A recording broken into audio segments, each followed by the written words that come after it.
Hi guys, welcome back to Children of Future Christian Kids TV. Your host today is me, Miss Christmas. Welcome back.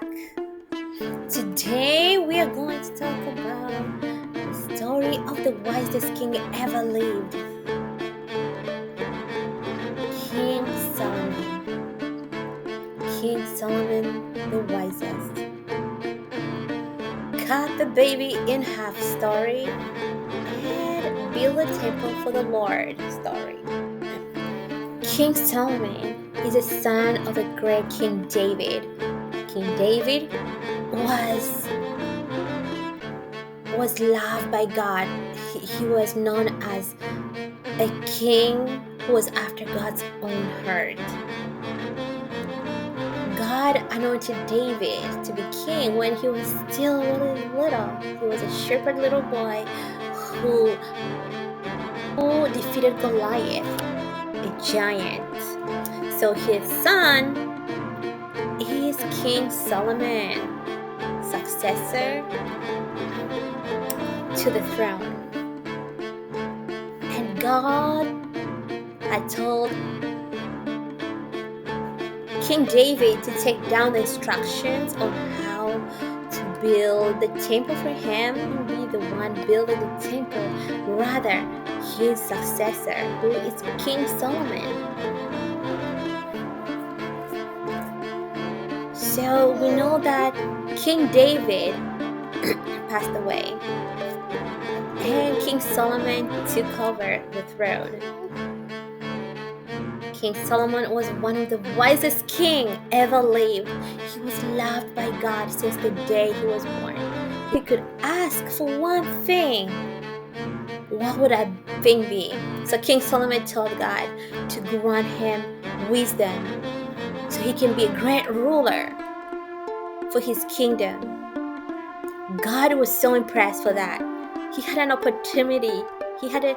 King Solomon had an opportunity to ask for money, power, possessions, more power. But he asked for wisdom for his kingdom. God was so impressed, so he granted him not only wisdom, that he'll be the wisest man ever lived. He granted him power, riches. He was the richest man. He owns land. He had a lot going on. And everything else he ever needed. One day, two women came to his court to seek justice for their child. When they stood before King Solomon, he asked them to tell their story. The first woman said, "Me and this woman had our babies at the same time. They were both alive. Then, when we went to sleep, the other woman slept on her baby, and her baby died.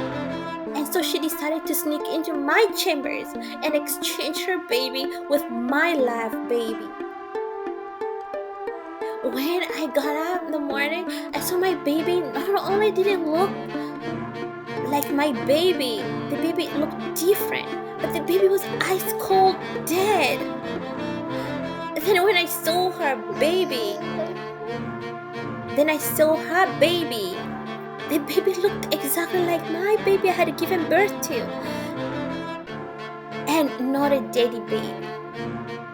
The other woman explained her story. She said,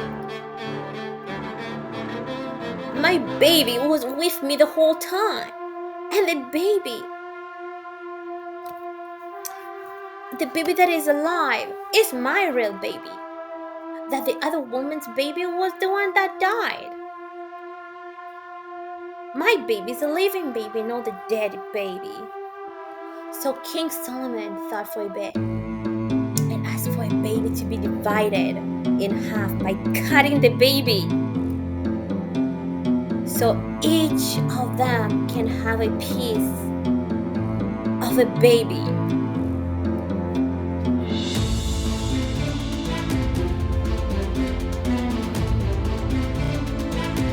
One woman cried to the king and said, "Please, my lord, do not kill the child, but let the child live, and can't just give the whole baby to the other woman, but please have mercy on my child. Please, I beg of you, please spare this child's life. Oh, great King, please spare this child's life. The other woman said, oh, please, cut the baby. Let's all have a piece. Let's divide the child into 2 halves so we both can have a piece. King Solomon said to the guard, give the child to the woman that wanted the child's life to be spared, for she is a true mother of the child. Everyone was mesmerized by the wisdom King Solomon possessed.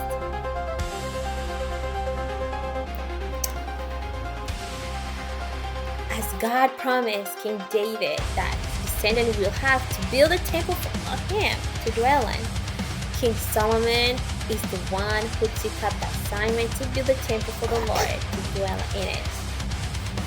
So he built a temple for the Lord. There were already instructions on how to build a temple and the type of materials to be used. All was given to David. When the temple was finished, King Solomon placed the Ark of the Covenant into the room. The Ark of the Covenant had the 10 Commandments in it. Wherever the Ark of God was, God will dwell there as well. So if you take the Ark into another room, maybe into another city, God will dwell there.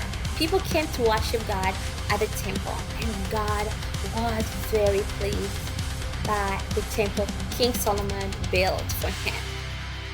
And he dwelled there.